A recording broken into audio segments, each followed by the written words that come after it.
گاؤں میں جب بھی کسی کی شادی ہوتی تو سب گاؤں والوں کا دھیان مجھ پر ہی چلا جاتا۔ ہر شادی پر لوگ میرے بارے میں بات کرتے کہ جانے نمبردار صاحب کی شادی کب ہوگی۔ آپس میں باتیں کرتے کہ چودھری نمبردار شادی کیوں نہیں کر رہے، کوئی مسئلہ ہے یا انہیں کسی نے دھوکہ دیا ہے۔ اس طرح کی بے شمار باتیں میرے کانوں میں بھی پڑتی تھیں، لیکن میں نظر انداز کر دیتا تھا۔ گاؤں کا نمبردار ہونے کے ناطے سب مجھ سے ڈرتے تھے، اس لیے کوئی میرے منہ پر یہ سوال کرنے کی جرت نہیں کرتا تھا کہ میں نے شادی کیوں نہیں کی۔ لیکن یہ سب کے ذہنوں میں یہ سوال ہر وقت کل بلاتا ہی رہتا تھا، کیونکہ میری عمر 30 کا ہنسا پھلانگ چکی تھی، اور اس عمر میں تو ہمارے گاؤں میں لوگوں کے بچے جوان ہونے لگتے تھے۔ جب تک میرے ماں باپ زندہ رہے وہ اس معاملے کو خود ہی سنبھالتے رہے۔ میں یوں بھی گاؤں میں کم ہی آتا تھا اور زیادہ تر شہر میں ہی رہتا تھا، تو میرے ماں باپ سب کو یہ کہہ کر چپ کروا دیتے تھے کہ ہمارا بیٹا شہر پڑھ رہا ہے، جب وہ مکمل پڑھ کر واپس آئے گا تبھی اس کی شادی کریں گے۔ میرا ارادہ تو کبھی واپس آنے کا نہیں تھا، لیکن اچانک ماں باپ کے وفات کی وجہ سے مجھے گاؤں آ کر زمینداری اور سارے معاملات سنبھالنے پڑے۔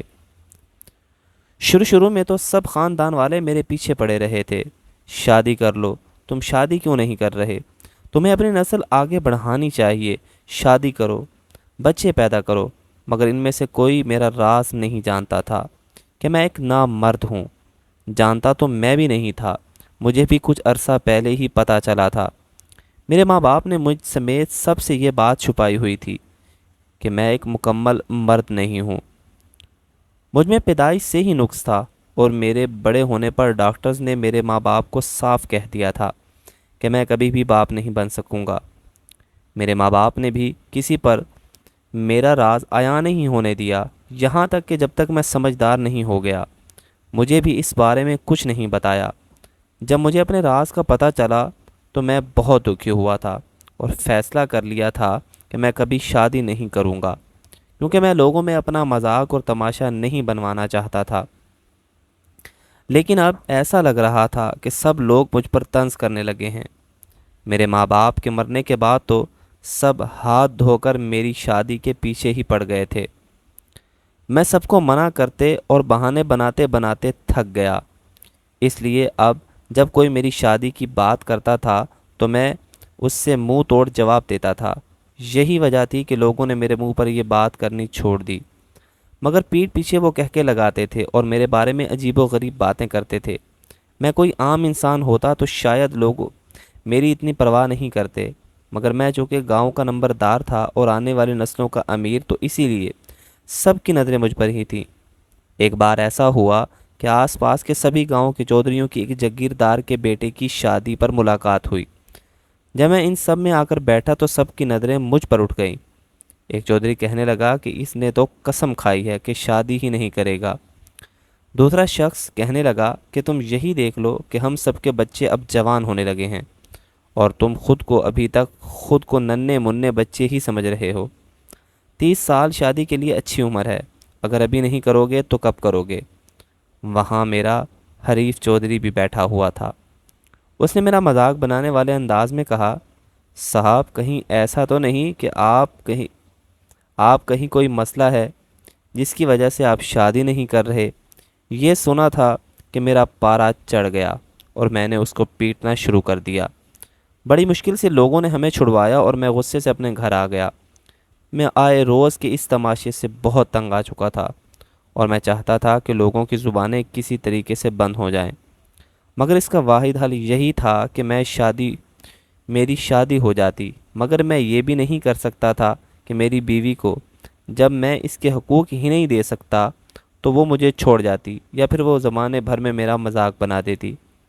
میرا دل اس بوجھ تلے دبا جا رہا تھا، اور مجھے سمجھ نہیں آ رہی تھی کہ میں کیا ایسا کروں کہ لوگ میرے بارے میں باتیں کرنا چھوڑ دیں۔ ایک دن مجھے خیال آیا کہ کیوں نہ میں کسی ایسی لڑکی سے شادی کر لوں جس میں کوئی عیب ہو۔ جب اس کو میری حقیقت کے بارے میں پتہ چلے گا تو شاید وہ سمجھوتا کر لے۔ میں نے ایک نہایت غریب لڑکی جو اندھی تھی اس کا انتخاب کیا، اور اس کے گھر رشتہ بھیجا تو پورے گاؤں میں دھوم مچ گئی، اور ہر طرف میری شادی کی باتیں ہونے لگیں۔ سب لوگ میری نیک دلی کی تعریف کرنے لگے کہ میں گاؤں کا نمبردار ہونے کے باوجود اتنا نرم دل ہوں۔ کہ میں نے ایک اندھی لڑکی سے شادی کا فیصلہ کیا۔ میں نے شادی تو کر لی، مگر میں شادی کی پہلی رات اپنے کمرے میں جانے سے بہت ہی زیادہ ہچکچا رہا تھا۔ مجھے اچانک ڈر لگنے لگا تھا کہ اگر اس لڑکی نے میری حقیقت سب کو بتا دی کہ میں تو صرف ایک نام کا مرد ہوں، پھر میری گاؤں بھر میں کیا عزت رہ جائے گی۔ مجھے اپنے کمرے میں نہیں جانا تھا۔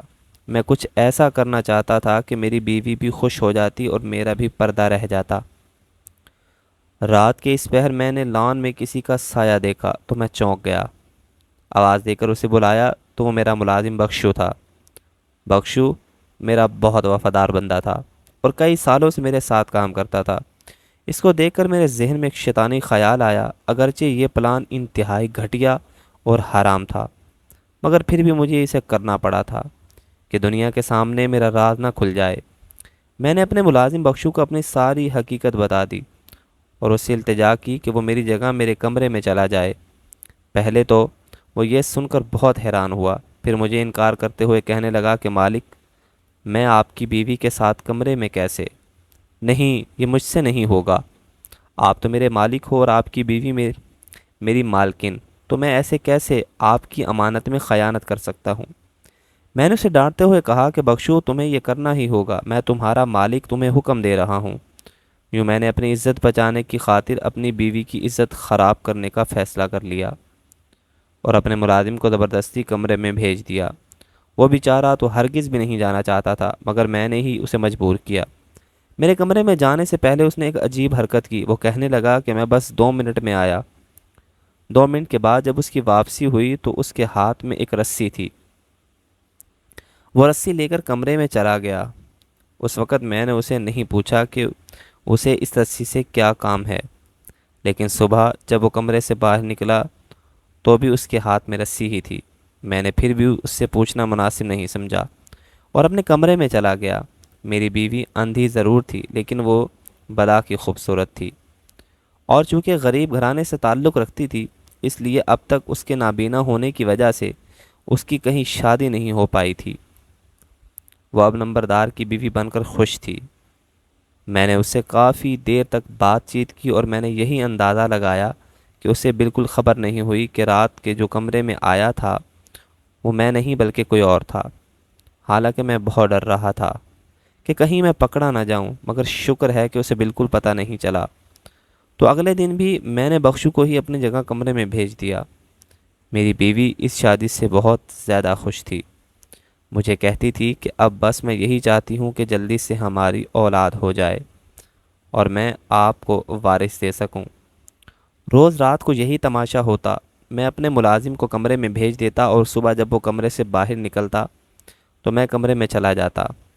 اس کھیل کو کئی دن ہو چکے تھے۔ اب تک میری بیوی کو شک نہیں ہوا تھا۔ اس سارے کھیل میں مجھے تو بس جو بات عجیب لگی تھی وہ یہ تھی کہ میرا ملازم کمرے میں جاتے ہوئے رسی لے کر کیوں چلا جاتا ہے۔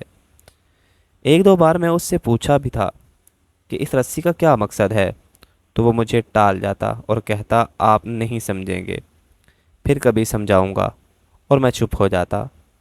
مجھے اپنی بیوی سے بہت شرمندگی محسوس ہوتی تھی کہ میں اس کے ساتھ اتنا غلط کر رہا ہوں، جو کہ مذہبی، شرعی، قانونی ہر لحاظ سے ہی غلط تھا۔ لیکن میں کیا کرتا؟ اگر میرا راز کسی بھی شخص کو پتہ چل جاتا تو میری بہت ہی زیادہ بے عزتی ہوتی۔ لوگ ہمارے خاندان اور نسلوں تک کو نہ چھوڑتے۔ صرف بخشو مجھ پر یقین تھا کہ وہ یہ راز مرتے دم تک بھی کسی کو نہیں بتائے گا، کیونکہ وہ برسوں سے میرے ساتھ تھا اور اس سے پہلے اس کے بڑے بھی ہمارے حویلی میں کام کرتے رہے تھے۔ اس لیے میں بے فکر ہو کر اپنی عزت اس کے حوالے کر دی۔ میں نے یہی سوچ رکھا تھا کہ جب میری بیوی حاملہ ہو جائے گی تو پھر اس سلسلے کو روک دوں گا۔ لوگوں کی نظروں میں ایک بچے کا باپ بن جاؤں گا تو یہی کافی ہوگا۔ ایک دن ایسا ہوا کہ میرا دل چاہا کہ آج میں اپنے کمرے میں جاؤں، تو میں نے بخشو کو روک دیا اور کہا کہ میں کمرے میں جاؤں گا۔ وہ تابع داری سے سر ہلاتے ہوئے وہاں سے چلا گیا۔ میں کمرے میں جا کر اپنی بیوی سے باتیں کرنے لگا تو تھوڑی دیر کے بعد اس نے پوچھا کہ آج آپ رسی لے کر کیوں نہیں آئے؟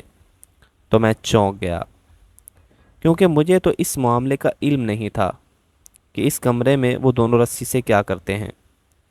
میں نے بات کو ٹال دیا اور ادھر ادھر کی باتیں کرنے لگا۔ دل میں پکا ارادہ تھا کہ میں اپنے ملازم سے پوچھوں گا، مگر پھر بات میرے ذہن سے نکل گئی اور یہ سلسلہ یوں ہی چلتا رہا۔ 3 مہینے کے بعد جب میری بیوی نے مجھے یہ خوشخبری سنائی کہ وہ امید سے ہے، تو خوشی کے مارے میرے پاؤں زمین پر نہیں ٹک رہے تھے۔ بالآخر دنیا والوں کی نظروں میں نے ایک مکمل مرد ہونے کا سرٹیفکیٹ حاصل کر لیا تھا۔ جس دن مجھے یہ خوشخبری ملی، اس رات میں نے بخشو کو کمرے میں جانے سے روک دیا۔ میں خود کمرے میں جانا چاہتا تھا۔ اس نے مجھے صرف یہی کہا کہ اگر آپ جانا چاہتے ہیں تو یہ رسی بھی لے جائیے۔ میری کوئی بھی بات سنی بغیر اس نے وہ رسی مجھے تھمائی اور خود وہاں سے چلا گیا۔ میں نے وہ رسی دور پھینک دی اور کہا، بھلا اس کا کیا کام؟ میں نے دوسری ملازمہ سے کہا کہ مٹھائی منگوائی اور کمرے میں رسی لے کر جانے کے بجائے مٹھائی لے کر چلا گیا۔ میں نے کمرے میں جاتے ہی اپنی بیوی کو مٹھائی کھلانی چاہی تو وہ چونک کر کہنے لگی کہ ابھی کچھ دیر پہلے ہی تو آپ نے مٹھائی کھلائی ہے، آپ پھر سے یہ مٹھائی کھلا رہے ہیں؟ تو میں حیران ہو گیا کہ میں تو ابھی اس کمرے میں آیا ہوں، تو اس کو کس نے مٹھائی کھلا دی؟ بخشو کو تو میں نے کمرے میں آنے ہی نہیں دیا تھا، پھر یہ کس کی بات کر رہی ہے؟ میں نے خیر اس معاملے پر اتنا نہیں سوچا اور یہی سمجھ لیا کہ کسی ملازمہ وغیرہ نے اس کو مٹھائی کھلائی ہوگی اور اس نے دھوکے سے مجھے سمجھ لیا ہوگا۔ میں اس کو مبارکباد دینے لگا تو وہ مجھے کہنے لگی کہ آپ پھر آج رسی نہیں لے کر آئے، آپ کو دن بدن ہوتا کیا جا رہا ہے؟ آپ باتیں کیوں بھولنے لگے؟ رسی کا نام سن کر میں پھر سے چونک گیا کہ آخر ایسے کیا بات تھی، ایسا کیا کام تھا جو رسی کے ذریعے سر انجام پایا جاتا تھا؟ اگر میں اسے پوچھتا تو وہ شک میں مبتلا ہو جاتی، اور اگر اس وقت میں باہر جا کر بخشو سے پوچھتا تو بھی میری بیوی شک میں پڑ جاتی کہ میں باہر کیا کرنے جا رہا ہوں، اور بخشو بھی شاید اپنے کوارٹر میں چلا گیا ہو۔ تو بہتر یہی تھا کہ میں اس کو پھر کسی بات میں الجھا دیتا اور بہانہ بنا دیتا، اور میں نے یہی کیا۔ میں نے اب سوچ لیا تھا کہ میں اپنی بیوی کے کمرے میں روزانہ آؤں گا، لیکن جب تک بچے کی ولادت نہیں ہوتی اس کو روز نیند کی ایک گولی دے دیا کروں گا۔ آج بھی میں نے یہی پلاننگ کی تھی، اس لیے جب وہ دودھ پینے لگی تو میں نے نظر بچا کر اس کے دودھ میں نیند کی ایک گولی ڈال دی تھی۔ صبح دن چڑھے تک میں سوتا رہا، حالانکہ کبھی ایسا نہیں ہوا تھا۔ مجھے بہت جلدی جاگ آ جاتی تھی۔ میں اٹھا تو میری بیوی کمرے میں موجود نہیں تھی۔ باہر نکل کر دیکھا تو وہ اپنی اسٹک کے سہارے چلتی ہوئی لان میں جا رہی تھی۔ میں نے سوچا شاید صبح کی ہوا کھانے جا رہی ہے، اس لیے غسل خانے کی طرف بڑھ گیا۔ میں نہا دھو کر باہر آیا تو وہ ابھی تک لان میں ہی تھی، اور یہ دیکھ کر تو میرے قدموں تلے سے زمین ہی نکل گئی کہ وہ بخشو سے ہنس ہنس کر باتیں کر رہی تھی۔ یہ سب دیکھ کر مجھے بہت غصہ آیا کہ بخشو کی ہمت کیسے ہوئی کہ یوں میری بیوی سے فلرٹ کرنے کی کوشش کرے۔ ٹھیک ہے، وہ میری مرضی سے ہی میرے کمرے میں جاتا رہا تھا، لیکن اب چونکہ میں نے اسے منع کر دیا ہے تو اس کا حق نہیں بنتا کہ وہ یوں میری بیوی کے ساتھ رابطے میں رہے۔ میں نے ان کے پاس جاتے ہی اپنی بیوی کو کہا کہ تم کمرے میں جاؤ، مجھے بخشو سے کچھ کاروباری سلسلے میں بات کرنی ہے۔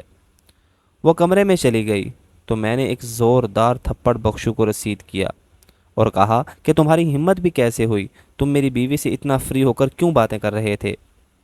میرا اتنا شدید رد عمل دیکھ کر پہلے تو وہ حیران رہ گیا، پھر ایک دم ہی جیسے اس کی آنکھوں میں بھی خون اتر آیا۔ اس نے میری آنکھوں میں آنکھیں ڈال کر کہا کہ ہاں، میں آپ کی بیوی سے فری ہو کر باتیں کر رہا تھا، اور اس کی ہمت بھی مجھے آپ نے ہی دلائی ہے۔ اگر میں رات کے اندھیرے میں ان سے باتیں کر سکتا ہوں تو کیا دن کے اجالے میں نہیں کر سکتا؟ اس کی اتنی ہمت دیکھ کر مجھے بہت غصہ آیا، اور میں نے اسے مزید مارنے کے لیے ہاتھ اٹھایا تو اس نے میرا ہاتھ بھی پکڑ لیا اور کہنے لگا کہ مت بھولیں، آپ کا میرے پاس ایک راز ہے، اور اگر یہ راز میں نے کسی کو بھی بتا دیا تو آپ منہ دکھانے کے قابل نہیں رہیں گے، تو بہتر ہے کہ میرے معاملے میں مداخلت مت کریں۔ اس کی باتیں سن کر تو میرے سامنے جیسے زمین و آسمان ہی گھوم گئے۔ میں کبھی سوچ بھی نہیں سکتا تھا کہ بخشو میرے ساتھ ایسا کرے گا۔ جس پر میں نے اتنا اعتبار کیا وہی میرے اعتبار کو ٹھیس پہنچائے گا، میں بھی خواب میں بھی نہیں سوچ سکتا تھا۔ وہ کہنے لگا کہ اب میں وہی کروں گا جو میرا دل چاہے گا، اور آپ مجھے منع نہیں کر پائیں گے۔ اگر کریں گے تو پھر نتائج کی ذمہ داری بھی آپ کو ہی لینی پڑے گی۔ وہ مجھے واضح دھمکی دے کر چلا گیا، اور میں وہیں کھڑا اس کو دیکھتا رہ گیا۔ رات کو جیسے ہی میں اپنے کمرے میں داخل ہونے لگا تو وہ سامنے سے چلا آیا اور مجھے روکتے ہوئے کہنے لگا کہ نہیں، آپ نہیں جائیں گے، میں جاؤں گا۔ اس کے ہاتھ میں حسب معمول رسی تھی، میں اس کو کیسے روک سکتا تھا؟ میں صبر کے گھونٹ پی کر رہ گیا اور وہ میری آنکھوں کے سامنے میرے کمرے میں چلا گیا۔ آج مجھے بہت تکلیف ہو رہی تھی، کیونکہ پہلے تو وہ میری اجازت کے ساتھ میرے کمرے میں جاتا رہا تھا، اور آج بغیر اجازت گیا تھا تو میرا خون کھول رہا تھا۔ غلطی بھی تو میری تھی، مجھے اسے اپنے سر پر اتنا چڑھانا ہی نہیں چاہیے تھا کہ وہ آج میرے منہ کو آ گیا تھا۔ جانے کیوں، لیکن اب مجھے اپنی بیوی پر بھی شک ہونے لگا تھا کہ وہ جان بوجھ کر ناٹک کرتی ہے۔ اسے شاہد بخشو کو پسند آ گیا، ورنہ ایسا کیسے ہو سکتا ہے کہ اسے ابھی تک شک ہی نہ ہو اور پتہ ہی نہ چلا ہو کہ روز رات کو اس کے کمرے میں آتا کون ہے۔ میں نے اپنی بیوی اور بخشو ان دونوں پر نظر رکھنی شروع کر دی تو میں اکثر ہی دیکھنے لگا کہ وہ دونوں اکٹھے بیٹھے باتیں کر رہے ہوتے تھے اور ہنستے رہتے تھے۔ اب روز رات کو یہ ہوتا تھا کہ جیسے ہی میں اپنے کمرے میں جانے لگتا، بخشو مجھے روک دیتا اور خود میرے کمرے میں چلا جاتا، بلکہ اب تو وہ دن کے اوقات میں بھی یہی کرنے لگا تھا، زیادہ سے زیادہ میری بیوی کے آس پاس رہنے کی کوشش کرتا۔ پھر ایک دن تو حد ہی ہو گئی، وہ مجھے کہنے لگا کہ یہ بچہ چونکہ میرا ہے تو میں اپنے بچے کو اور تمہاری بیوی کو لے کر یہاں سے دور چلا جاؤں گا، تم اسے طلاق دے دو۔ میں نے منع کیا، میں ایسا کیسے کر سکتا تھا؟ اسی بچے کی خاطر تو یہ سارا کھیل رچایا گیا تھا، پھر اب کیسے اسے کسی اور کو سونپ سکتا تھا؟ اور صرف بچہ ہی نہیں، اپنی بیوی کو بھی اس کے ساتھ جانے دیتا، تاکہ جو بے عزتی میری پہلے نہیں ہوئی وہ اب ہو جاتی۔ لوگ کہتے کہ نمبردار اپنی بیوی کو بھی نہ سنبھال سکا اور وہ ایک ملازم کے ساتھ بھاگ گئی۔ میں کسی بھی صورت یہ سب نہیں ہونے دے سکتا تھا، لیکن میں اس کو منع بھی کر دیتا تو بھی اب وہ میری بات نہیں سننے والا تھا۔ اس لیے میں نے بہانہ بناتے ہوئے کہا کہ مجھے تھوڑے دن سوچنے کا موقع دو۔ میں اب اسے کوئی رعایت نہیں دینا چاہتا تھا اور اسے سبق سکھانا چاہتا تھا۔ میں نے پلان بنانا شروع کر دیا اور یہ سوچنا شروع کر دیا کہ اب جیسے بھی کر کے مجھے بخشو سے پیچھا چھڑانا تھا۔ میں اب اس کو اس صفائے ہستی سے صفایا کرنا چاہتا تھا، تاکہ میرے راز کا کسی کو بھی پتہ نہ چلے اور یہ ہمیشہ کے لیے اس کے سینے میں دفن ہو جائے۔ میں اسے اس کی بے خبری میں ہی مارنا چاہتا تھا، اس لیے جب وہ رات کو میرے کمرے میں چلا گیا تو میں بھی ہاتھ میں چاقو دبوچے اس کے پیچھے اندر چلا گیا، اور جیسے ہی میں نے اسے مارنے کے لیے اپنا ہاتھ بلند کیا تو اندر کا منظر دیکھ کر تو اپنی جگہ ساکت ہی رہ گیا۔ یہ سب کیا تھا جو میں دیکھ رہا تھا؟ میں نے دیکھا کہ ایک کرسی پر بخشو رسی سے بندھا ہوا ہے اور میری بیوی آرام سے بیڈ پر سوئی ہوئی ہے۔ یہ کیا چکر تھا؟ اچانک آہٹ کی آواز سنتے ہی میری بیوی اٹھ کر بیٹھ گئی۔ بخشو کی بھی آنکھ کھل گئی۔ میری بیوی نے اس سے پوچھا، بخشو کمرے میں کون آیا ہے؟ تو وہ کہنے لگا، مالکن آپ کے شوہر آئے ہیں۔ میں تو جیسے پاگل ہونے والا ہی ہو گیا۔ میں نے جلدی سے اس کو رسیوں سے آزاد کیا اور کہنے لگا، خدا کا واسطہ مجھے بتاؤ کہ یہاں پر کیا ہو رہا ہے، ورنہ میں تو سوچ سوچ کر ہی مر جاؤں گا۔ کہنے لگا کہ جب آپ نے مجھے گناہ کی طرف مائل کیا اور اس کمرے میں آنے کا کہا، میں بہت پریشان ہو گیا تھا، کیونکہ میری فطرت ایسی نہیں تھی کہ میں کسی کے ساتھ بھی غلط کرتا۔ اس لیے میں رسی لے کر کمرے میں چلا گیا۔ میں نے جاتے ہی مالکن کو ساری بات بتا دی۔ میں نے ہی ان کو یہ مشورہ دیا کہ وہ مجھے رسی سے اس کرسی پر باندھ دے اور خود بے فکر ہو کر سو جائیں۔ ہم دونوں آپ کو سبق سکھانا چاہتے تھے، تب تک جب تک کہ آپ کے احساس نہ ہو جاتا کہ آپ کتنا غلط کر رہے ہیں۔ روز رات کو میں کمرے میں آتا اور مالکن مجھے رسیوں سے باندھ دیتی۔ یہ میں اس لیے کرتا تھا کہ میں بھی تو انسان تھا، میں نہیں چاہتا تھا کہ میں نفس کے ہاتھوں بھٹک کر کچھ غلط کر بیٹھوں، اس لیے رسیوں سے بندھے رہنا ہی بہتر تھا۔ میں نے تو کبھی مالکن کو نظر اٹھا کر نہیں دیکھا، تو ان کو چھونا تو دور کی بات ہے۔ وہ امید سے ہونے والی بات بھی جھوٹ تھی۔ ہمارا آپس میں بات کرنا اور ہنس ہنس کر باتیں کرنا صرف اس وجہ سے تھا کہ آپ کو احساس ہو جائے۔ ہم چاہتے تھے کہ کسی دن آپ خود چل کر اس کمرے میں آئیں اور سارا ماجرا دیکھیں۔ میری بیوی دکھی ہو کر کہنے لگی کہ مانا کہ میں اندھی ہوں، لیکن میری چھٹی حس اتنی تیز ہے کہ میں اپنے شوہر اور کسی دوسرے غیر مرد کی خوشبو سے ہی فرق کر سکتی ہوں۔ تمہیں میرے ساتھ ایسا نہیں کرنا چاہیے تھا۔ اگر تم مجھے پہلے ہی سب کچھ بتا دیتے تو آج اس سارے ڈرامے کی نوبت نہ آتی۔ میں اب بس تمہارے ساتھ نہیں رہوں گی، میں نے فیصلہ کر لیا ہے، میں تم سے خلا لے رہی ہوں۔ یہ سن کر یہ سب سن کر میں بہت ہی زیادہ شرمندہ ہو گیا۔ مجھے تو کئی دنوں سے احساس ہو رہا تھا، لیکن اب یہ احساس شدت سے مجھ پر طاری ہو گیا۔ میں نے کتنا غلط کیا، میں اسے سچ بھی تو بتا سکتا تھا، لیکن میں ڈر گیا، اور جو مجھے کرنا چاہیے تھا وہ بخشو نے کر دیا۔ سچ بتا دیا اور ہمت سے سچ کا سامنا کیا۔ کاش یہ ہمت میں جتا پاتا تو آج یہ سب نہ ہوا ہوتا۔ میری بیوی کہنے لگی، جو تم نے میرے ساتھ کرنے کی کوشش کی، اگر وہ سب سچ ہو جاتا اور بخشو کی جگہ کوئی اور غلط قسم کا انسان ہوتا تو میں جیتے جی اپنی نظروں میں ہی مر جاتی۔ جو غلطی تم نے کی ہے اس کا کوئی مداوع نہیں۔ میں اگر ابھی تک یہاں پر تھی تو صرف اسی وجہ سے کسی دن تو تمہیں تمہاری غلطی کا احساس ہوگا، اور آج وہ دن آ گیا ہے، اور میں تمہیں چھوڑ کر جا رہی ہوں۔ تم فکر مت کرو، لوگ تمہیں برا نہیں کہیں گے، سب مجھے ہی برا کہیں گے۔ یہ میں نے ایک عزت دار نمبردار کی قدر نہیں کی۔ وہ مجھے عین اس وقت چھوڑ کر چلی گئی جب مجھے اپنی غلطیوں کا احساس ہو گیا، اور اس سے محبت تھی، مگر شاید یہ میری سزا تھی، اور جانے یہ کتنی لمبی تھی، کیونکہ فی الحال تو مجھے معاف کرنے پر تیار نہیں تھی۔ ہو سکتا تھا کہ مستقبل میں کبھی اس کا دل بدل جائے۔